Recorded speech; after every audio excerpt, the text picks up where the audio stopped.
warahmatullahi wabarakatuh. Sebelumnya perkenalkan, nama saya Muhammad Wahyudin dari Universitas Primagraha, Prodi Manajemen Fakultas Ekonomi dan Bisnis, pemecahan MSDM, Sumber Daya Manusia.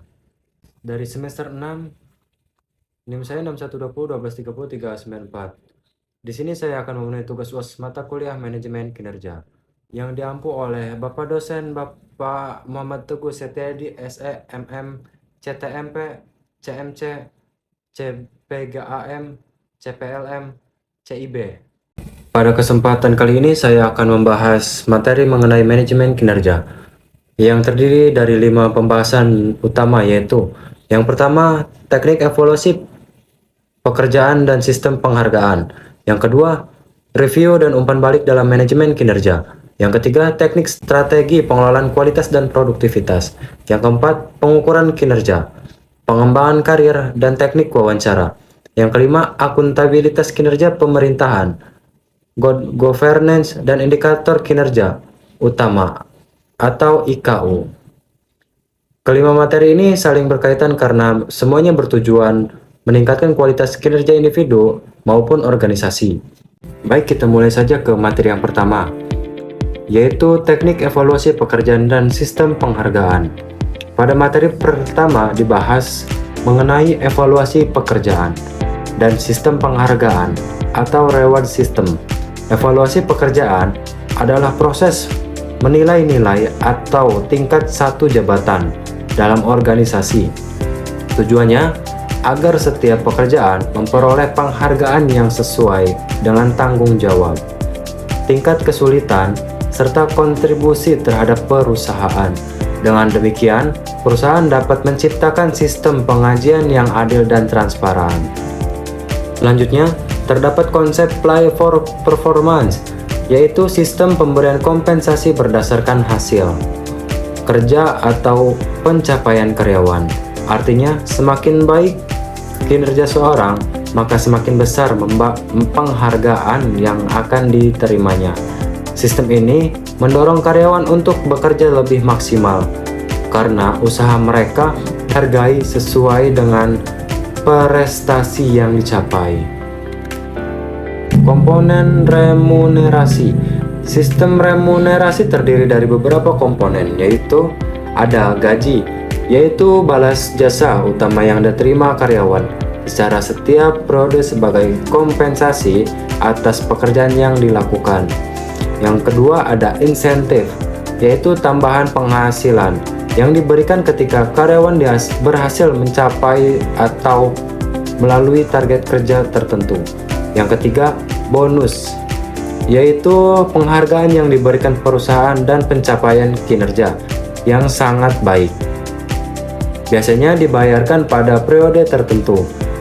Yang keempat, komisi, yaitu imbalan yang umumnya diberikan berdasarkan jumlah penjualan atau keberhasilan memperoleh pelanggan sehingga serta diterapkan pada bagian pemasaran.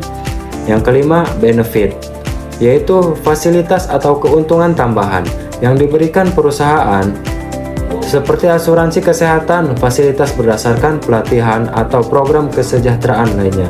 Dan yang keenam, tunjangan, yaitu tambahan pendapatan untuk memenuhi kebutuhan karyawan, misalnya tunjangan makan, transportasi, jabatan, atau tunjangan keluarga. Manfaat sistem remunerasi berbasis kinerja. Berperan sistem ini memberikan banyak manfaat, yaitu antara lainnya ada meningkatkan motivasi kerja karena karyawan merasa usahanya dihargai secara nyata. Yang kedua, meningkatkan produktivitas sebab karyawan mendorong untuk mencapai target yang telah ditetapkan. Yang ketiga, menciptakan penilaian yang lebih adil karena penghargaan diberikan berdasarkan prestasi, bukan hanya senioritas.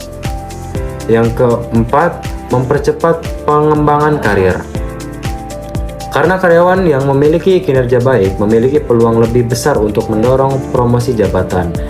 Dan yang kelima ini yang terakhir, mempertahankan karyawan berprestasi sehingga perusahaan tidak mudah kehilangan sumber daya manusia yang berkualitas. Inti dari materi yang pertama ini dapat disimpulkan bahwa sistem remunerasi yang baik harus didasarkan pada kinerja yang objektif dan adil. Dengan memberikan penghargaan sesuai potensi perusahaan dapat meningkatkan motivasi, produktivitas, loyalitas karyawan sekaligus mendorong pencapaian tujuan organisasi. Selanjutnya kita ke materi yang ketiga, teknik dan strategi pengelolaan produktivitas dan kualitas. Materi ketiga ini membahas hubungan antara produktivitas dan kualitas. Produktivitas adalah kemampuan menghasilkan output secara efisien dengan memanfaatkan sumber daya yang baik sebaik mungkin. Sedangkan kualitas adalah kemampuan produk atau jasa dalam memenuhi kebutuhan dan harapan pelanggan. Kedua aspek ini saling berkaitan karena organisasi yang produktif sebelum tentu menghasilkan kualitas yang baik. Begitu pula sebaliknya. Nah, dan poin di sini ada tantangan produktivitas. Beberapa faktor yang dapat menghambat produktivitas antara lain. Yang pertama, sumber daya manusia atau SDM yang kurang kompeten. Yang kedua, teknologi yang belum memadai. Yang ketiga, bahan baku yang kurang berkualitas. Yang keempat, metode kerja yang tidak efisien. Yang kelima, lingkungan kerja yang kurang mendukung. Langkah meningkat produktivitas. Untuk meningkatkan produktivitas, organisasi perlu yang pertama, mengidentifikasi masalah. Yang kedua, menganalisis penyebabnya. Yang ketiga, menyusun rencana perbaikan. Yang keempat, melaksanakan perbaikan. Yang kelima, mengevaluasi hasil agar perbaikan terus berlanjut. Produktivitas dapat diukur menggunakan beberapa metode, seperti produktivitas parsial, produktivitas total, objektif matrik, atau OMAX, dan overall equipment effectiveness atau OEE. Total Quality Management atau TQM. Materi ini juga membahas Total Quality Management atau QQM, yaitu pendekatan manajemen yang menekankan perbaikan kualitas secara terus-menerus di seluruh bagian organisasi. Karakteristik TQM meliputi yang pertama, fokus pada pelanggan. Yang kedua, komitmen jangka panjang. Yang ketiga, pendekatan ilmiah dalam pemecahan masalah. Yang keempat, perbaikan berkelanjutan. Selain itu, terdapat quality circle, yaitu kelompok kecil karyawan yang bekerja sama untuk mengidentifikasi masalah dan memberikan solusi guna meningkatkan kualitas kerja. Inti materi yang ketiga ini intinya produktivitas dan kualitas harus ditingkatkan secara bersama dengan menerapkan TQM dan melibatkan seluruh karyawan melalui quality circle. Organisasi dapat meningkatkan efisien kualitas serta daya saing secara berkelanjutan. Baik, selanjutnya kita lanjut ke materi yang kedua, yaitu fungsi review dan umpan balik atau feedback. Review adalah proses evaluasi kinerja untuk mengetahui apakah target kerja telah tercapai serta menemukan kelebihan dan kekurangan yang perlu diperbaiki. Sementara itu, feedback merupakan tanggapan yang diberikan kepada karyawan agar dapat meningkatkan kualitas kinerjanya. Karakteristik feedback yang baik. Yang pertama, spesifik, membahas pekerjaan secara jelas. Yang kedua, tepat waktu, diberikan segera setelah pekerjaan selesai. Yang ketiga, mudah dipahami sehingga tidak menimbulkan salah tafsir. Yang keempat, fokus pada perilaku bukan pada pribadi. Yang kelima, memberikan solusi agar karyawan tahu cara memperbaiki kinerjanya. Fungsi review. Yang pertama, mengukur pencapaian kinerja menjadi dasar promosi atau penghargaan. Yang ketiga, meningkatkan produktivitas. Dan yang keempat, memperkuat komunikasi antara atasan dan bawahan. Review juga dapat dilakukan secara daring melalui Microsoft Teams dengan pendekatan Student Centered Learning atau SCL agar proses evaluasi lebih fleksibilitas dan interaktif. Tindak lanjut review. Setelah review perilaku dilakukan. Tindak lanjut review. Setelah review perlu dilakukan. Yang pertama pelatihan, yang kedua coaching, yang ketiga mentoring, yang keempat monitoring, yang kelima evaluasi berkala. Intinya review dan feedback tidak hanya memiliki kinerja, tetapi juga menjadi dasar perbaikan dan pengembangan karyawan agar kinerjanya terus meningkat. Oke, kita lanjut ke materi yang keempat, yaitu pengukuran kinerja, pengembangan karir dan teknik wawancara. Materi keempat ini membahas tentang pengukuran kinerja, yaitu proses membandingkan hasil kerja karyawan dengan standar yang telah ditetapkan perusahaan. Tujuannya untuk mengetahui apakah target telah tercapai dan menjadi dasar dan evaluasi serta pengambilan keputusan. Balance Scorecard atau BSC. Salah satu metode yang digunakan adalah Balance Scorecard yang mengukur kinerja dari 4 spesifik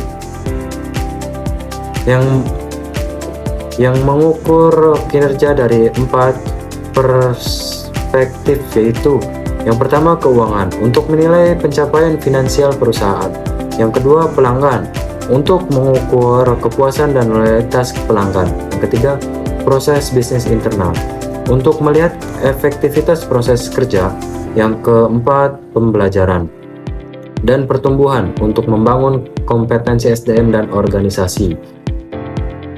Teknik penilaian kinerja. Yang pertama, teknik penilaian kinerja. Beberapa teknik penilaian yang digunakan meliputi yang pertama itu penilaian 360 derajat, yaitu penilaian dari atasan, rekan kerja bawahan, bahkan pelanggan. Yang kedua, skala Likert untuk mengukur tingkat penilaian tertutup suatu indikator. Yang ketiga, rating scale untuk memberi nilai berdasarkan kinerja tertentu. Yang keempat, critical event, yaitu menentukan berdasarkan kejadian penting selama bekerja. Yang kelima, SI, yaitu penilaian dalam bentuk uraian dan penilaian. Agar hasil penilaian akurat, standar kinerja harus jelas, realistis, dapat diukur, dan sesuai dengan tujuan perusahaan. Career development. Materi ini juga membahas career development, yaitu proses pengembangan kemampuan, keterampilan, dan pengalaman karyawan agar memiliki peluang promosi serta jenjang karir yang lebih baik melalui pelatihan, pendidikan, dan pengalaman kinerja. Teknik wawancara. Dapat dua jenis wawancara, yaitu yang pertama wawancara terbuka yang memberikan kebebasan kepada responden untuk menjawab secara jelas atau secara luas.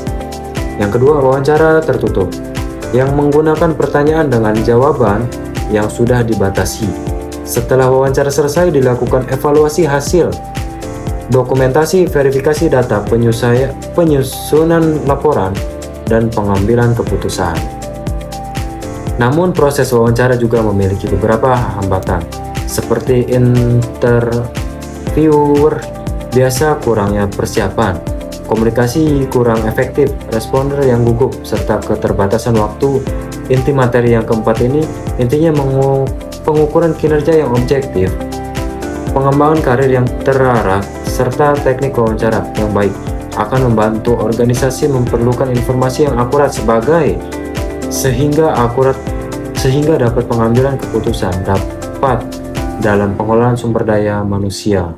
Nah, dan materi yang terakhir ini materi yang kelima, akuntabilitas kinerja pemerintah, good governance, dan IKU. Materi terakhir membahas penerapan manajemen kinerja pada sektor pemerintahan. Akuntabilitas kinerja berarti pemerintah wajib mempertanggungjawabkan seluruh program yang telah dilaksanakan kepada masyarakat. Hal ini dilakukan melalui sistem akuntabilitas kinerja instansi pemerintah atau SAKIP yang mencakup perencanaan strategis, pengukuran, pengelolaan, pelaporan, dan evaluasi kerja. Kemudian dapat konsep good governance, yaitu tata kelola pemerintah yang baik.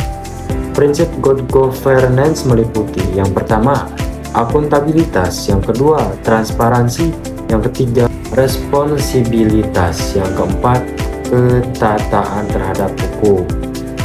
Selanjutnya, terdapat indikator kinerja utama atau IKU. IKU digunakan untuk mengukur keberhasilan organisasi dapat mencapai target. Jenis IKU terdiri dari 4. Yang pertama, IKU keuangan. Yang kedua, IKU pelanggan. Yang ketiga, IKU proses internal. Yang keempat, IKU pembelajaran dan pertumbuhan. Sedangkan indikator keberhasilan kinerja meliputi yang pertama ada mutu, yang kedua kuantitas, yang ketiga ketetapan waktu, yang keempat efektivitas penggunaan sumber daya, yang kelima kemandirian, yang keenam komitmen. Baik, semua materi sudah kita bahas, kita lanjut ke kesimpulan. Berdasarkan kelima materi yang telah dipelajari, dapat disimpulkan bahwa manajemen kinerja merupakan proses yang telah terintegrasi untuk pengelola, mengukur, mengevaluasi, dan meningkatkan kinerja individu maupun organisasi agar tujuan yang telah ditetapkan dapat tercapai secara efektif dan efisien. Proses tersebut dimulai dari evaluasi pekerjaan dan pemberian remunerasi yang adil sebagai bentuk penghargaan atas prestasi karyawan. Selanjutnya, review dan feedback dilakukan secara berkala untuk mengetahui pencapaian kerja sekaligus memberikan arahan perbaikan. Peningkatan kinerja kemudian didukung melalui pengelolaan produktivitas dan kualitas dengan menerapkan perbaikan berkelanjutan seperti Total Quality Management atau TQM dan Quality Assurance. Selain itu, organisasi perlu melakukan pengukuran kinerja yang objektif, memberikan kesempatan penghambatan karir, dan serta menerapkan teknik wawancara yang baik agar keputusan dalam pengelolaan SDM menjadi lebih baik atau menjadi lebih tepat. Dalam sektor pemerintahan, semua proses tersebut harus didukung oleh akuntabilitas, good governance, dan indikator kinerja utama atau IKU agar pelayanan publik menjadi lebih transparan, akuntabel, dan berorientasi pada hasil. Intinya, keberhasilan suatu organisasi tidak hanya ditentukan oleh kemampuan menilai kinerja, tetapi juga oleh komitmen untuk memberikan penghargaan yang adil, melakukan evaluasi secara keberlanjutan meningkatkan kualitas MSDM, serta menerapkan tata kelola yang baik. Dengan demikian, organisasi akan mampu meningkatkan produktivitas, daya saing, dan mencapai tujuan secara berkelanjutan. Mungkin itu saja yang bisa saya presentasikan dari materi-materi tersebut. Kurang lebihnya mohon maaf. Wabillahi taufiq wal hidayah. Wassalamualaikum warahmatullahi wabarakatuh.